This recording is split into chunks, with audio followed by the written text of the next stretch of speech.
জ্যোতি বসুকে দেবতার আসনে রেখে পুজো, এই ব্যক্তির কাজ অবাক করবে আপনাকেও। রাজনীতির মঞ্চ বদলালেও বদলায়নি রবীন্দ্রনাথ রায়ের প্রতি মানুষের আস্থা। জলপাইগুড়ির গড়ালবাড়ি পঞ্চায়েতের কোনপাকুড়ির বোদাপাড়ায় তার টিনের চাল বাঁশের বেড়ার বাড়ি আজও সাক্ষী সততার এক বিরল উদাহরণের। পঞ্চায়েত সদস্য হিসেবে দীর্ঘদিন কাজ করেছেন রবীন্দ্রনাথ রায়। নিজের জন্যে কখনোই আবাস যোজনার ঘর পর্যন্ত নেননি। ছবিটা ওই তখন থেকেই। কত সাল থেকে পুজো করেন? আমি হ্যাঁ 2000 মানে তোমার 2077 থেকেই। এত ভালো লাগে? হ্যাঁ, এত ভালো লাগে। কেন? এই উপায় নেই। আমি তো এখন এই যে কৃষিকাজ করেই করি, অসুবিধা কিছু নেই। এইভাবে ভালো লাগে? হ্যাঁ হ্যাঁ, এই জীবনযাপন। হ্যাঁ, কি বলবেন? মানে শুনেন, আমি যতদিন আছি না, আমি এই সিপিএম পার্টিকেই ভালোবাসি। হ্যাঁ, আমি সিপিএম পার্টিতেই আছি। থাকবেন।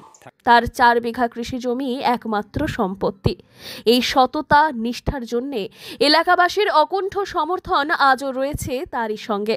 তৃণমূল শাসিত জমানাতেও তাই মানুষ আজও তাকেই ভোট দিয়েছেন, কারণ জানেন রবীন্দ্রনাথ মানেই স্বচ্ছতা, নির্লোভ নেতৃত্ব।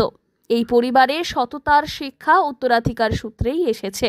রবীন্দ্রনাথের বাবা মহেন্দ্রনাথ রায়ও দীর্ঘকাল সিপিএমের পঞ্চায়েত সদস্য ছিলেন। পরিবারের সততা, নিষ্ঠা, আদর্শের যে সংস্কার, তা আজও ধরে রেখেছেন রবীন্দ্রনাথ।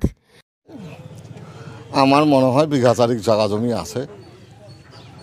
15 বছরের পঞ্চায়েত, এখন পর্যন্ত কোনো রকমের বাড়িতে পাকা ঘর দুয়ার নাই।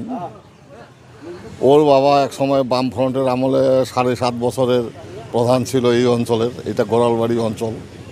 খুব ভালো লোক, এইটুকুই বলতে পারি। প্রতিবারই জিতে? হ্যাঁ, দাঁড়াইলেই জিতে যায়। কেন জিতে? ভালো লোক, ওর কোনো বদনাম নাই। ওর কারো কাছ থেকে পয়সা করে নিয়ে খায় না। রবীন্দ্রনাথ রায়ের বাড়ির এক কোণেই রয়েছে ঠাকুর ঘর। সেখানেই স্থান পেয়েছে প্রয়াত প্রাক্তন মুখ্যমন্ত্রী জ্যোতি বসুর ছবিও। রবীন্দ্রনাথের কথায়, জ্যোতি বসু শুধু একজন নেতা নন, এক আদর্শ সততার প্রতীক। তাই তার ছবি দেবতার পাশেই জায়গা পেয়েছে। এলাকাবাসীরাও জানান, রবীন্দ্রনাথ বাবু মানুষের পাশে দাঁড়ান, নিজের জন্য কখনোই কিছু চান না। উনি সত্যি এক বিরল মানুষই বটে। এই আধুনিক সময়ে যেখানে রাজনীতির সঙ্গে স্বার্থের সমীকরণ ওতপ্রোতভাবে জড়িয়ে থাকে, সেখানে রবীন্দ্রনাথ রায়ের মতো নেতা যেন এক আলোকবর্তিতা। তার জীবন দর্শন আজও প্রমাণ করে সততার মূল্য কখনোই কমে না।